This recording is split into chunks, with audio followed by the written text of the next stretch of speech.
Hey travelers, welcome back to another episode of Canadian Star Wars Outpost. My name is Greg if you're new to the channel, and I really appreciate a like and subscribe to let YouTube know I'm making okay videos.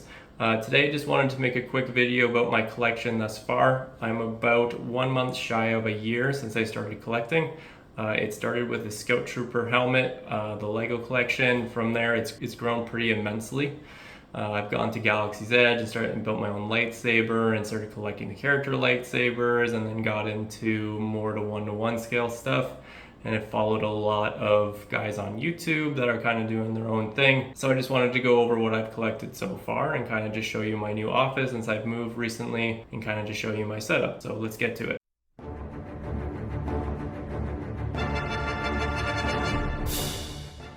All right, I'm gonna start at the entryway and kind of work from left to right, but here is my closet, and the reason I'm opening my closet is just to show where my boxes are and kind of that I don't have everything on display. So I still have the Supreme Edition Darth Vader costume, but I'm missing a mannequin.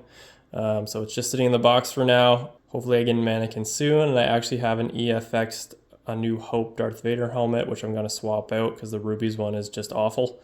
But that's on pre-order, and that should hopefully be on the way soon, and I'll reset that up. But normally this is closed so it doesn't look as messy in here.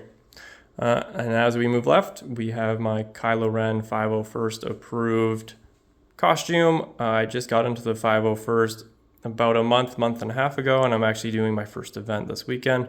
So I'm pretty excited. I'm just missing a couple things for it. I have the sound glove on the way to do more interactions with, but I do have a kind of guitar pedal setup for now that I can use as a backup.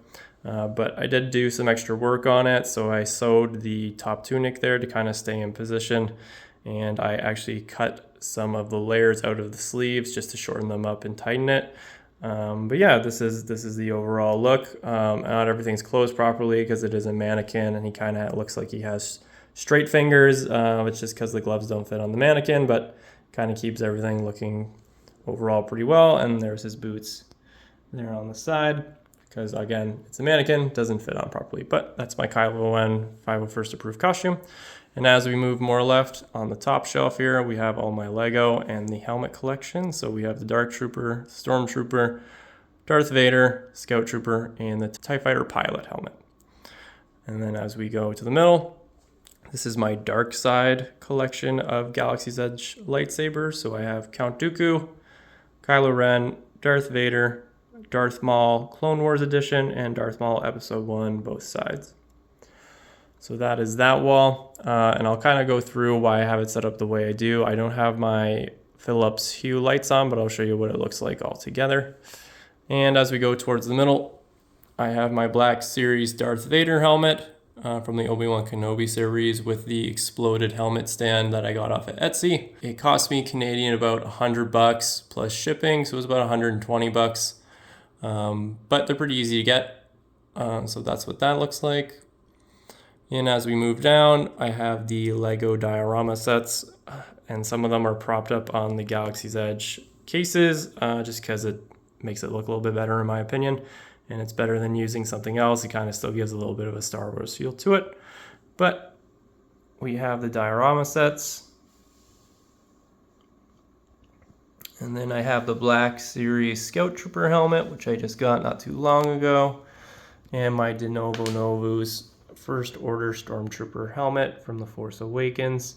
I am currently working on a De Novo Novo kit. I almost have the suit completely done. It's over at the workshop, but once that is complete, I will make a video on that and hopefully get approved for the 501st for that costume. But we'll go back up and head more to the left. And as we move more left, this is kind of more my heroes or rebels kind of side. So I have the Commander Cody, Captain Rex, Boba Fett, Mando, the Luke Red 5, and the Princess Leia Bounty Hunter helmet with a TIE Fighter on the end, just because there is no space for it, and I know it's not a good guy ship, but I needed somewhere for it to go. And when you look here, I have my Darksaber, my Obi-Wan Kenobi, my Rey Reforged, and my Ahsoka Tano Clone Wars sabers. And if we go more left, I just have my poster that I got from a really, really long time ago. It's from when I worked at the movie theaters and this guy was actually in theaters. It's been a little bit damaged, but it's better than no poster in my opinion. So still working to find a couple more posters, but yeah.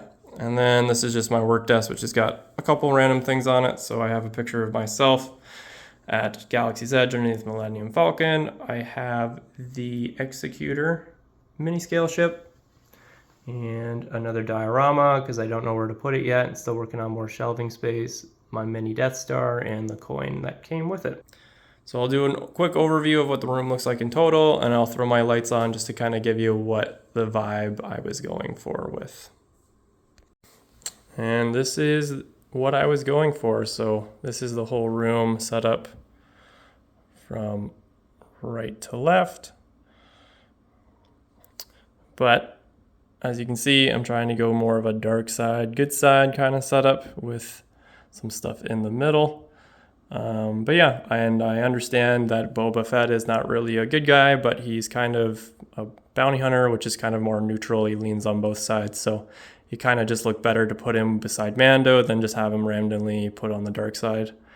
But that is my room overall after a year. So that is my room after 1 year. And that's my setup. Now things do come and go when you start to collect. I did have like a Stormtrooper or a Black Series First Order Stormtrooper. I ended up selling it to go towards my De Novo one. I also had a Savvy's Workshop lightsaber that, not that I didn't enjoy the experience of building it, it just, I didn't like the look of it at the end of the day and displaying it on my wall, so I ended up selling it and putting it towards another Galaxy's Edge lightsaber. Same with my Cal Kestis. It was just too big and bulky. I didn't really like the design of the Disney one, so I'm hoping down the road that I can pick up a Cal Kestis NeoPixel lightsaber, just because if I'm going to have one NeoPixel, I just really enjoy it. That being said, the Galaxy's Edge lightsabers are great in my opinion. They're low budget and they do exactly what they need to do. I just use them for display purposes. I don't really play around with them. I've taken all the batteries out of them just so they kind of stay mint and nothing gets damaged from battery corrosion and things like that. But I do recommend that you guys go check out Star Wars Collected. Jonathan has a lot of great videos and does really good job on his videos, and kind of got me into collecting and gives a really good video on how to collect, or what he believes a good way of collecting is, because you don't want to buy stuff all over, like a little bit of everything, just because it kind of gets wild. And I think, personally, you should kind of just go down one road and collect a couple of things and kind of let it grow from there. And if you want to go down different paths, that's totally up to you.